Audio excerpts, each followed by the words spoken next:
Hello, this is Travis Sabin from Adobe Analytics Product Management, and in this video, I'm going to be walking through our user preferences capabilities. So here within Adobe Analytics, once you're in the Workspace landing page, there are a couple of options you have to open up your user preferences. The first and most obvious is clicking on this Edit Preferences button. If you click on that, it will bring up the user preferences modal. There are also accessible from the components drop-down. So if you click on Preferences, that'll open up a full screen Preferences menu. Or if you're in Workspace and you happen to be, let's say if I'm in a project, on the project menu, there's now a user preferences option as well. So I'll give you the user preferences menu. So those are a couple of ways that you can open up the user preferences menu. Once you're in here, there are 5 tabs across the top for the various categories of content and preferences that you can set within the user preferences. The first one is general. These are just obviously some general preferences that apply to analytics. You can define what you want your landing page to be. You can go to the current landing page, the project list. You can choose a blank project every time you log in, or if there's a specific project that you know you want to come to every time, you can change to that. If you want to show or hide the tips that we offer, you can do that. And then we've created this functionality where you can choose how many components are shown in your list in the left rail. So the default is 5, but if I wanted to make this 10 dimensions and 8 metrics and 7 segments and 1 date range, I could do that. And once I save it and I open a blank project, now my left rail is a little different. I've got 10 dimensions.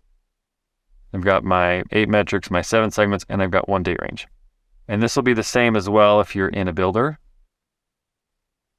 if you're in the calc metric builder, segment builder, or the like. So if you're one who always finds the 5 to be too limiting or anything like that, then now you have this great option to go ahead and update how many you have showing here based on your own personal preference. Next is the project preferences. So these are some standard project preferences that you can set. So you can determine how tight or spacious you want your workspace presentation to be, compact, comfortable, or expanded.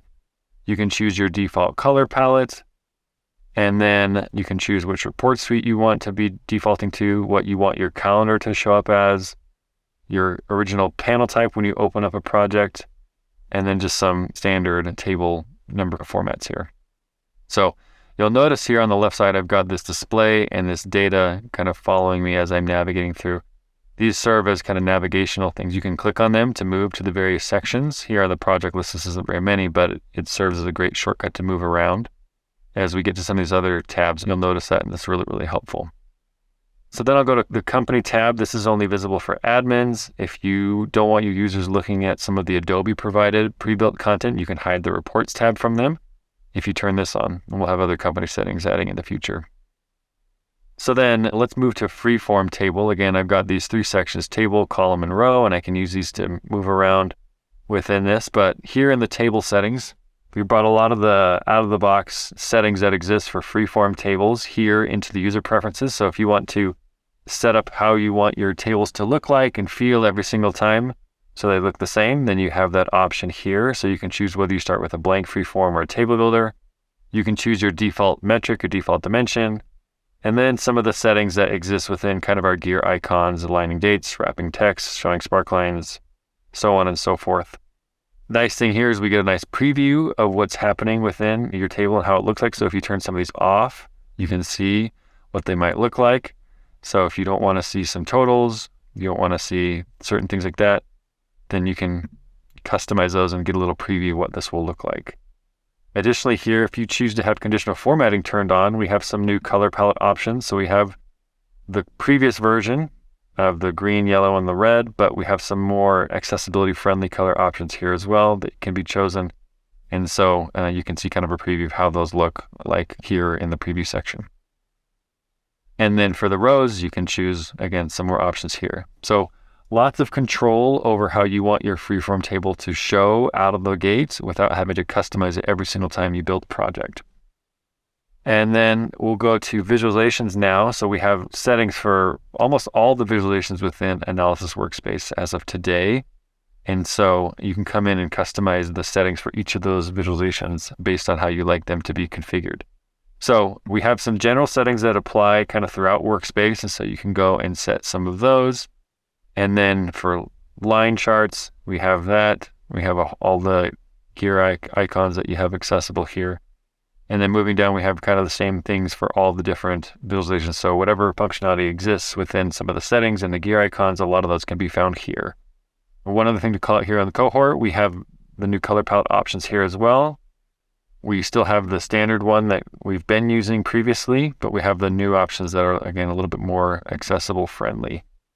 Anything that you have in an existing project for any of these settings will not be overridden by any of these changes that you make here. They'll be moving forward for those projects. So we won't be changing any of your current projects, but new projects, new tables, new things like that that get added will inherit these new settings that you're applying here.